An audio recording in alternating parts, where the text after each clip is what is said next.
GHANAIANS, I'm back again. Freeman the storyteller ni. GHANAIANS,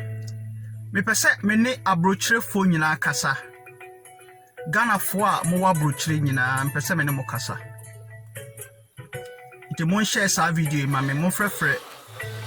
abrochire fo nyina mra. Me pese me ne obi adi nkomo. Se nani eda edi kan a wo de hwe me video ya. From Freeman the storyteller, our YouTube, and Freeman the storyteller. So beside war, TikTok, and also as one word, Freeman the storyteller, and Instagram. So sir, man this year, me church will be mon frère abrochirefo. Na me sramo mon share me videos no mame. Ghana for the eye say you can't sempa mon share. He did yatama na mo share areho. Na I will say try say besesa the way yesubanti iwi ase no ye nyina ye wa hase yesuesua neoma na obi experience na etretene obi me so mesua free nkofo ho na bi so tumi sua free me ho omande hye momfrefre abrochirefo nyina mra ne enkasa yo ene day masem a me de bae ne say Ghana fo a mo wa abrochire se wo abrochire sa video we e koma wo unu e bi wa abrochire a na se wo hu sa video we a send bi koma no mame Freeman the storyteller ni o man this year ye wo Ghana fo bebre motivate di tu kwan ne say ye be pe bibi akofie eno nti se ye krom adwuma ni ho enti na ye babrochire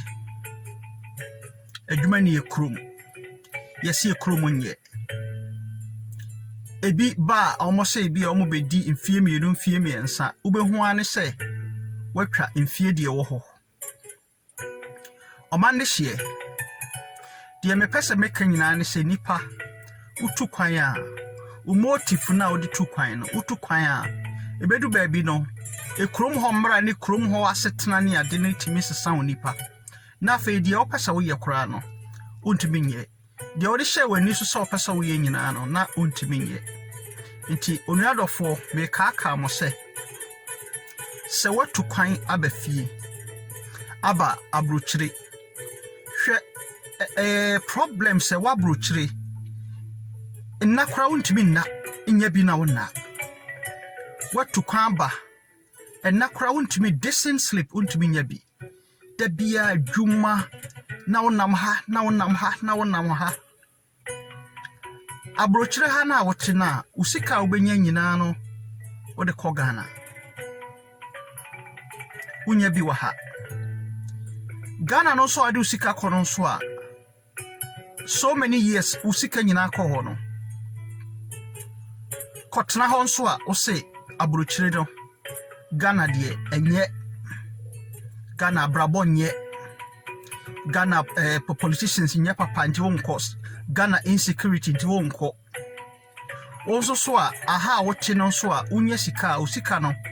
o ma sika na ntena ho wa ha sika no so a unya na ode ko efie Ghana fo bebre ayeye japade akase wo Ghana sabi omuntwa omani kura no makwakohwe okwa acha na otwemiensa no okọ ebi wo ha abusuafo kura ka kire omo se okọ Ghana ye muka kise na se we dey funeral home omo se abrochire mu ajapade amayiye wo Ghana ni nyina ye funeral home uwu a na bia ye de aba wo ho ye de waba na no kura na kise waba obra yi ansa na bia obusuafo betimi de wako wa woni sika da ho a wo de bekwa ye de ufunu bekwa ye mfa nkosa hwe omande hye se waye japade bebre wo Ghana twa wani ne ko dembu bi na ji wani bi why hwe sa ha wo walam clock bomu a untimi na abra opebia wo de asore time biya no alarm clock ni nya no alarm clock ni nya no pe na wakoma bo peri saa na wodi aye saa 20 years 30 years na wodi wo ye nan kakran kakreti tu mo wuri musa di sika no ko Ghana hwe omo mote Ghana no abrochirefo omo mumu saa o omo mote Ghana na japade omo waye nyina no first na no mu abrochirefo sisi ya de omo mu abrochirefo saa hwe wakoma etia wo chesi bus bra wa bre onua waye kakraye ko Ghana na kotena mu bi so wontumi nkotena ho kora na kona koda mu bi ewiase hwe fa wo age ohun wo age awadi no ti free de nyankopon e de maaye no 70 to 75 na hwe sakase wo wanim akase wo wanim di aka na kakra bi enu nti na wa bra saa na wo chesi bus uhu Ghana for bimo a yes sabas ni chesi bus or London Germany Hamburg ni ade ni yes sabas ni ekosa onua sika wo de kɔ ne nioma wo de kɔ nyina no onua e wo sa wo dwene wo ho e wo sa wo dwene wo daachi jiwa home kakra ko Ghana ne kɔda mu bi ye onua no bebre wo ha na me kɔ Ghana na me kɔ yese na me kɔ yare na me kɔ Ghana nti Ghana no kora de me nkɔ Omama enipa bi kra di ehu ahye nipa mu se Ghana ho kɔ hɔ adama bibi bɛyɛ wo enti wo nkɔ onua mema obi emfa ho bi nhyɛ wo mu se Ghana no ehonye sei insecurity wo hɔ ewiase hwɛ babia wetimi ewu wiase Ghana so saa babia nso hwɛ betimi ato adan a wasisi wo nyina no sabi ada wo bewu no wan hwa ye ntimi mfa wonko wa ye adwuma hunu wa brekwa onua koda oda ne mu bi onua onya holidays a afibia fa hye otirimu sa afibia no be yeden wo be kofie wakwaji wa home na wo so ye nipa emma ni nua no mu a mo sisi dan sisi wa ma mo nyina no sabi ube wukura no penti krom ube penti fie ho no omum penti minimo obi owu be 98 na me yakwala wasisi dan bebre sabi papa no wu ye na up to now ne dan po ye penti ye akonwa dada na me swa na me hu se akonwa ne si efie ho no emu atete aka spring no nko ewom omoda so tenam asa akonwa nim onua enu nti na wo bre bebrebe enu nti na wonye sika na namo a wo de koi enu nti na wo sesa hwe ba bia enipa tete wa brochiri yes $60 million houses wo efie na wo ti suno imu na wo bre na wo de kwa kome omom wo fie onua emfaso bia ni so wasidan e wo ha kone kodam bi wate onua abra ka wanim no esua kone ko enjoy bi na omo a wo yesa ne omo nyina ma omo no sabi uni ho a painting kura body na omo de be egu fie ho body training body a yetwitwa e na omo de be gu fie ne mponche na omo ye wu fie ho me hu bebre takra de dan bebre sisi ho omo awu up to now ye painting poda onuandofo didi tobiane papa di totade papa hye dwene wo ho ansa na wa dwene wo nua no mo ho dwene wo ho ansa na wa dwene wabusua ho basa wo san ne dei hwe abrabo eno ne wa o ene dei wo tofo mo a obi ani ho kato ani hwe ne hwe se wo hu bibia wo hu hwe sana yese uni wu a hwe na uwa bibia ni hubi onuadofo ejapade a waye e wa brochire nyina no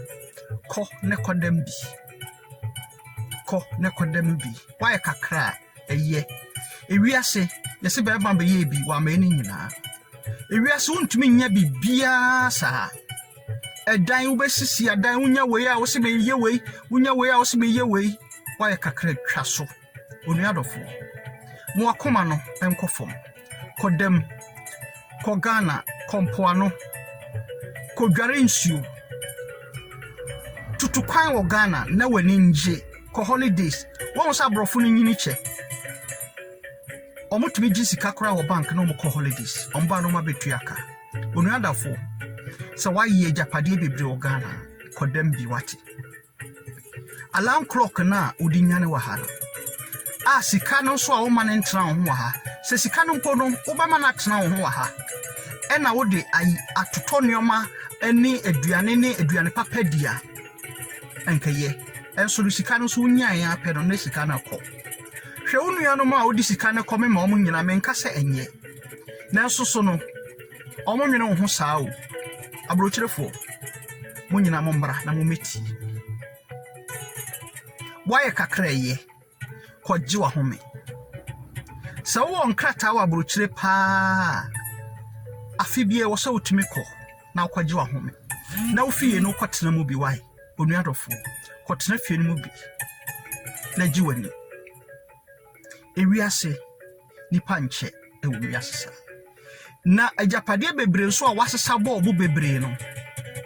sabi wantoto ho nneoma yi a wuwu akire no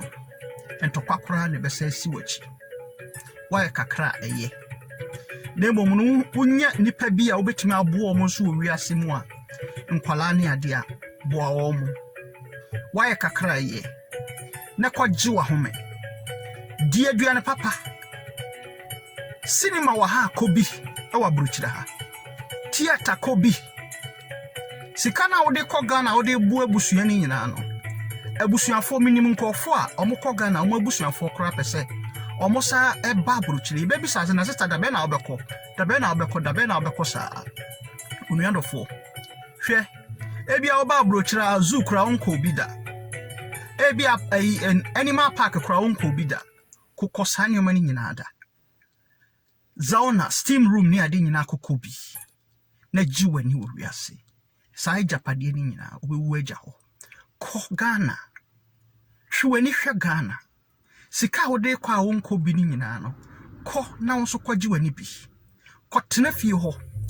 be 6 months na wo homra wo so me dawase emu nua ba ko pe Freeman the storyteller yawo me chiechie obibia ebusuafo abrochirefo mon share sa video mame sa alarm na mudi nyane anama mayi nyina bobo makoma nyina bobo no diabetes hwesa wo ha unya awia na kese awia na unya kese ni nyina no emma vitamin D deficiency ona mana wo kwa faafa onuadofo